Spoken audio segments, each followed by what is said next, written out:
उपमुख्यमंत्री एकनाथराव शिंदे यांनी माजी मंत्री आमदार डॉक्टर विजयकुमार गावित यांची प्रत्यक्ष भेटून विचारपूस केली। व्यस्त व नियोजित कार्यक्रमातून वेळ काढून उपमुख्यमंत्री एकनाथराव शिंदे यांनी मुंबईतील रिलायन्स समूहाच्या रुग्णालयात जाऊन राज्याचे माजी आदिवासी विकास मंत्री तथा विद्यमान आमदार डॉक्टर विजयकुमार गावित यांच्या प्रकृतीची विचारपूस केली। उपमुख्यमंत्री एकनाथराव शिंदे यांनी डॉक्टर विजयकुमार गावित यांच्या प्रति सद्भावना आणि सदिच्छा व्यक्त केल्याबद्दल डॉक्टर सौ कुमुदिनी विजयकुमार गावित यांनी कुटुंबातर्फे आभार व्यक्त केले।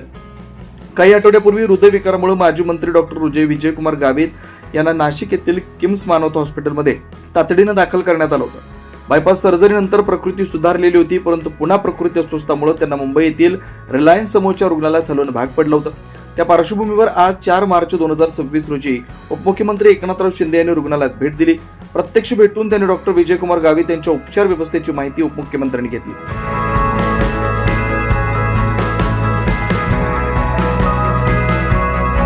24 लाईव्ह महाराष्ट्र न्यूज साठी योगेश पवार, नंदुरबार।